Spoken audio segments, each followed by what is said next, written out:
दीपक वर्मा उर्फ दीमक कुमार की बेटी ईशा कुमार को फायदा पहुंचाने के लिए किस तरह से बिहार के सरकार के द्वारा ट्रांसफर और पोस्टिंग जितनी जल्दीबाजी में हुआ वह देखकर आश्चर्य हुआ कि दीपक कुमार के डर से बिहार में और जो सूचना एवं जनसंपर्क जो विभाग है उसके विज्ञापन के दबाव में बहुत सारे जो अखबार और चैनल जो मूलभूत उसके अधिकार है वो अपनी ड्यूटी पूरा करने में विफल हो गए हैं कि कोई व्यक्ति प्रभावशाली पद पर बैठा हुआ कैसे अपने बेटा और बेटी को सुविधा पहुंचा सकता है। ये कॉन्फ्लिक्ट ऑफ इंटरेस्ट है।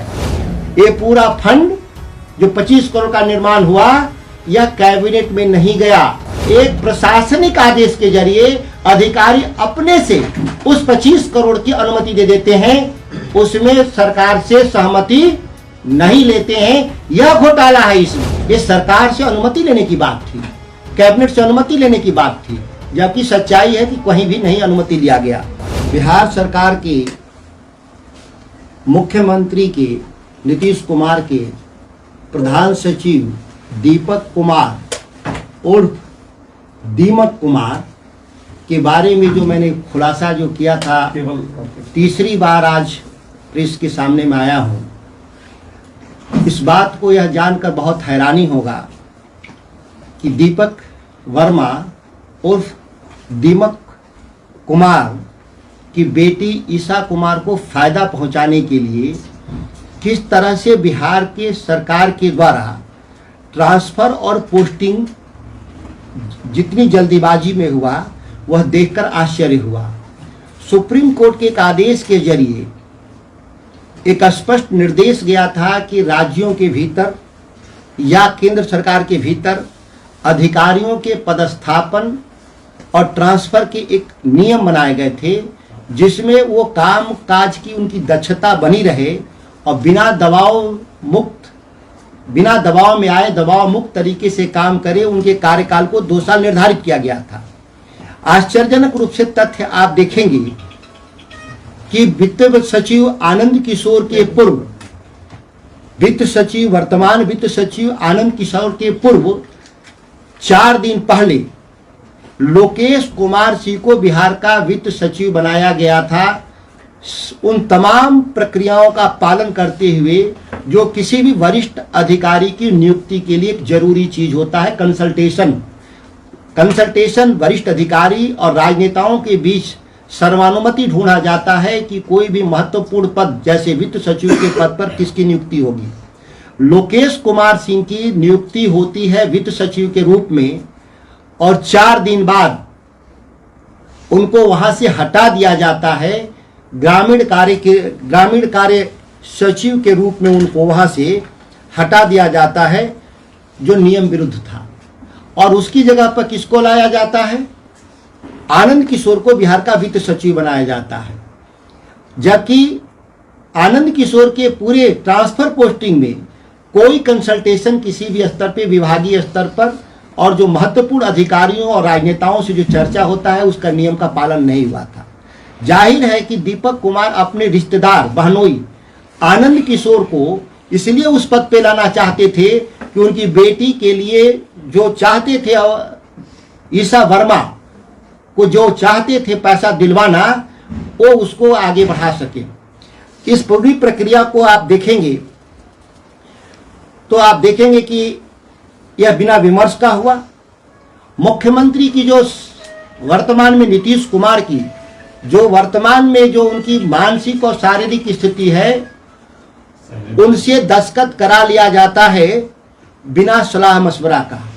ये आरोप है सीधे सीधे कि मुख्यमंत्री से दस्तखत उनकी जरूर दस्तखत उनके हैं, लेकिन उनके संज्ञान में नहीं है कि हम किस तरह का दस्तखत किए हैं, क्योंकि वही नीतीश कुमार मुख्यमंत्री जी 4 दिन पहले लोकेश कुमार सिंह को वित्त सचिव के रूप में नियुक्त किया था।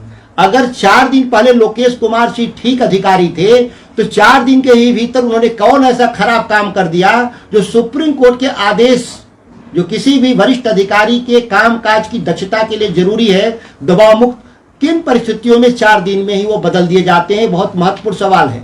और इसका रिपोर्ट आप देखेंगे तो तत्कालीन जो हमारे जो टीवी चैनल जो थे न्यूज 18 ने इस खबर को चलाया भी था।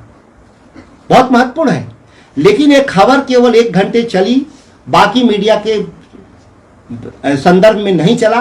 क्यों नहीं चला वो अलग बात है, क्योंकि सभी लोग को मालूम है कि दीपक कुमार के डर से बिहार में और जो सूचना एवं जनसंपर्क जो विभाग है उसके विज्ञापन के दबाव में बहुत सारे जो अखबार और चैनल जो मूलभूत उसके अधिकार है वो अपनी ड्यूटी पूरा करने में विफल हो गए हैं। हम लोग मानते हैं कि बिहार में अघोषित आपातकाल है, जहां मीडिया पे भी बहुत सारे प्रतिबंध का मुकाबला करना पड़ रहा है। इस साक्ष्य के रूप में हमको दे रहे हैं। दूसरा ये साक्ष्य है जो कि 4 दिन में ही किस तरीके से एक अधिकारी को हटाकर, लोकेश कुमार सिंह को हटाकर आनंद किशोर को वहां पे रखा जाता है, और वह शर्त के बारे में हम जानकारी हम देना चाहते हैं। आगे आपको इस विषय में हम देना चाहते हैं जो आपके जो मुद्दे हैं इसमें, कि किस तरीके से उसको जो ईसा वर्मा को किस तरह से फायदा पहुंचाने के लिए इस काम को अंजाम दिया जाता है। आप देखेंगे अक्टूबर माह में नियुक्ति के मात्र 1.5 महीना बाद वित्त विभाग अपने खर्चे से पटना के ताज होटल में एक कॉन्फ्रेंस आयोजित करता है। वित्त मंत्रालय अपने खर्चे से एक कॉन्फ्रेंस आयोजित करता है ताज होटल में, WRI के सहयोग से। वर्ल्ड रिसोर्स इंस्टीट्यूट एक रेपुटेड कंसल्टेंट यूरोप का है, जिसके कोलैबोरेशन के जरिए आप देखेंगे इसमें वित्त विभाग का ये क्या बोलते हैं कि ट्विटर से आपको देखेंगे कि ये कैसे इस कॉन्फ्रेंस में कौन कौन वरिष्ठ अधिकारी इसमें शामिल होते हैं और क्या क्या इसमें एजेंडा तय होता है। आप ट्विटर पर आज भी आप इसको मौजूद देख सकते हैं वित्त विभाग का। मैं आगे आपको इस बात को बता दूं कि मसला है क्या। ये मसला है कॉन्फ्लिक्ट्स ऑफ इंटरेस्ट का, कि कोई व्यक्ति प्रभावशाली पद पर बैठा हुआ कैसे अपने बेटा और बेटी को सुविधा पहुंचा सकता है। ये कॉन्फ्लिक्ट्स ऑफ इंटरेस्ट है, और आप देखिए तो इससे बड़ा गुनाह है भी नहीं।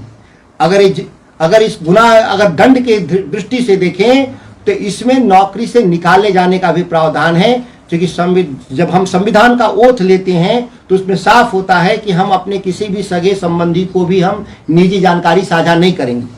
अक्टूबर के बैठक में वित्त मंत्रालय के जो अध्यक्षता में होता है, उसमें दीपक कुमार मुख्य वक्ता के रूप में क्या कहा कि बिहार के भीतर क्लाइमेट चेंज को लेकर के, ग्रीन एनर्जी को लेकर के एक विशेष फंड बनाने की जरूरत है, और वह फंड वित्त मंत्रालय के भीतर होना चाहिए। ध्यान दीजिए, जबकि इसका एक्सपर्टीज वित्त मंत्रालय के पास नहीं है। यह फंड का अगर क्रिएशन हो भी रहा था तो या तो एनर्जी डिपार्टमेंट के भीतर होना चाहिए था, क्योंकि ग्रीन एनर्जी, क्लीन एनर्जी उस डिपार्टमेंट का मैंडेट है, या इन्वायरमेंट को सेव करना इन्वायरमेंट डिपार्टमेंट का है तो दूसरा विभाग वह भी हो सकता था। लेकिन साहब क्या कह रहे हैं दीपक कुमार सीधे सीधे कह रहे हैं कि एक फंड क्रिएट होना चाहिए जो वित्त मंत्रालय के अधीन होना चाहिए, और वह एक निजी क्षेत्र के सहयोग से होना चाहिए। लिखा गया है साफ कि एग्जीक्यूशंस, कोई भी परियोजनाओं का एग्जीक्यूशन जरूर प्राइवेट सेक्टर से हम करा सकते हैं, लेकिन एज ए कंसल्टेंट, सलाहकार के रूप में हम प्राइवेट कंपनियों से नहीं ले सकते। उसके लिए एनजीओ की जरूरत होती है, नॉन प्रॉफिट ऑर्गेनाइजेशन। जो दुनिया में जो नॉन प्रॉफिट ऑर्गेनाइजेशंस हैं जो टेंडर नहीं लेती, इस तरह के डेवलपमेंट की टेंडर नहीं लेती, लेकिन यहाँ पे उन्होंने ठीक उलट हुआ। एनजीओ के जगह पे प्राइवेट लिमिटेड निजी क्षेत्र के जरिए होना चाहिए। इस तरह का बयान दीपक कुमार के द्वारा दिया गया। उसके दूसरे वक्ता के रूप में आनंद किशोर बयान जारी करते हैं कि जो माननीय मुख्यमंत्री जी के नीतीश कुमार जी के जो प्रधान सचिव का वक्तव्य है दीपक कुमार जी का, हम लोग एक कॉन्फ्रेंस में, याद करिए, एक कॉन्फ्रेंस में इस तरह की घोषणाएं नहीं होती, इस तरह के निर्णय नहीं लिए जाते। वो कहते हैं कि हम इसको करेंगे और हम बिहार सरकार के से अनुमति लेकर, कैबिनेट का अप्रूवल लेकर हम इस फंड का निर्माण करेंगे, वित्त विभाग, क्योंकि इसके लिए कैबिनेट का अप्रूवल जरूरी भी था, इसके लिए बिहार सरकार की अनुमति जरूरी था, क्योंकि वित्त विभाग स्वयं कोई भी परियोजनाओं को अपने स्वयं से लागू नहीं करता। बेसिकली वित्त विभाग का मैंडेट है कि वह दूसरे विभागों को फंड अलॉट करता है और वो जो उसके पेरेंट डिपार्टमेंट होते हैं वो योजना को लागू करते हैं। क्योंकि इस फंड में पेरेंट डिपार्टमेंट वित्त विभाग था, इसीलिए कैबिनेट के पास जाना चाहिए था, प्रशासनिक स्वीकृति होनी चाहिए थी, लेकिन सच्चाई ये नहीं है। ये पूरा फंड जो 25 करोड़ का निर्माण हुआ, यह कैबिनेट में नहीं गया, सरकार के यहां अनुमति के लिए नहीं गया। ये पहली बार ऐसा हो रहा है कि एक प्रशासनिक आदेश के जरिए अधिकारी अपने से उस 25 करोड़ की अनुमति दे देते हैं, उसमें सरकार से सहमति नहीं लेते हैं। यह घोटाला है, इसमें यह अनियमितता है। इसमें यह साबित होगा, जब आप पढ़ेंगे इसको पूरा डिटेल तो इसमें आपको दिखाई देगा। आप देखेंगे कि दीपक कुमार ने अपने संबोधन में कहा कि बिहार सरकार के वित्त विभाग के अंदर क्लाइमेट फाइनेंस सेल बनाने के लिए बिहार सरकार के अंदर विमर्श किया जाना चाहिए, जबकि आनंद किशोर ने यह घोषणा किया कि राज्य सरकार की मंजूरी मिलने के बाद हम वित्त विभाग के अंतर्गत जलवायु वित्त प्रकोष्ठ स्थापित करेंगे। इसका उद्देश्य हरित या जलवायु संबंधी परियोजना की पहचान करना, वित्त पोषण सुनिश्चित करना, अन्य विभागों को जलवायु वित्त तक पहुंचाने में सहायता प्रदान करना, इन पहलों का पर्यवेक्षण और मूल्यांकन करना। ये सरकार से अनुमति लेने की बात थी, कैबिनेट से अनुमति लेने की बात थी, जबकि सच्चाई है कि कहीं भी नहीं अनुमति लिया गया। ऊपर दिए गए वक्तव्यों से साफ है कि दीपक कुमार और आनंद किशोर पहले से ही प्लानिंग करके अपनी बेटी और भतीजी ईशा वर्मा को लाभ पहुंचाने की नियत से सुनियोजित साजिश के तहत राज्य के लोगों को लाखों रुपए खर्च करके 5 स्टार ताज होटल में कार्यक्रम करवाया। इस कार्यक्रम में बिहार सरकार के अलग अलग विभागों के प्रधान सचिवों एवं वित्त मंत्री सम्राट चौधरी भी मौजूद थे। इस कॉन्फ्रेंस में बिहार के वित्त मंत्री सम्राट चौधरी भी मौजूद थे। यह घोषणा किया गया कि सरकार के वित्त विभाग के अंदर क्लाइमेट फाइनेंस सेल बनाने के लिए बिहार सरकार के कैबिनेट से अनुमति ली जाएगी। ऐसा अनुमति नहीं ली गई है, मैं दावे के साथ कह रहा हूं।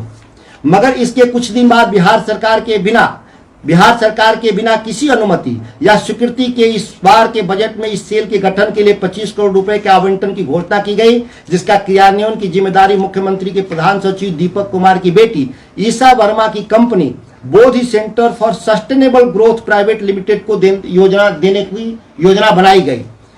इससे फिर स्पष्ट होता है कि दीपक कुमार ने अपने संबंधी आनंद किशोर की नियुक्ति, जो मैंने पहले आरोप लगाया था कि आनंद किशोर की जो नियुक्ति थी वो संदिग्ध तरीके से की गई थी, बिना किसी के कंसल्टेशन और वरिष्ठ अधिकारियों और राजनेताओं के बिना सहमति का किया गया था, क्योंकि उस पद पर लोकेश कुमार की नियुक्ति 4 दिन पहले की जा चुकी थी। लोकेश कुमार सिंह को हटाकर आनंद किशोर को लाया ही जाता है। दीपक कुमार अपने बहनोई को इसलिए इस पद पर लाते हैं कि वो एक जो प्रोग्राम तैयार किया था ईशा वर्मा और जो उनकी बेटी थी, उसको इस तरह की योजनाओं को देने के लिए। इस तरह के बहुत सारे साक्ष्य हैं जिसका हम लोग अध्ययन कर रहे हैं। अगले सत्र में हम लोग उसका भी खुलासा करेंगे कि किस तरीके से उनके जो बेटे जो कंपनी स्थापित किए हैं, कई कंपनियां स्थापित की हैं, उनकी बेटी ने कई कंपनियां, और पूर्व के मुख्य सचिव या वरिष्ठ अधिकारियों के बाल बच्चे किस तरीके से इस तरह की कंपनियों की स्थापना कर सरकार से अरबों रुपए में ये जाने वाला है। ये कोई एक अकेले 25 करोड़ का मसला नहीं है। इस तरह के 15 करोड़, 16 करोड़, 20 करोड़, 40 करोड़, 100 करोड़, 50 करोड़ की कई योजना है, जिसका मैं साक्ष्य मेरे पास आए हैं, जिसका मैं अध्ययन कर रहा हूं। होली से पहले एक दिन और मैं आप लोगों को बीच में उस नए खुलासे के लिए आमंत्रित करूंगा।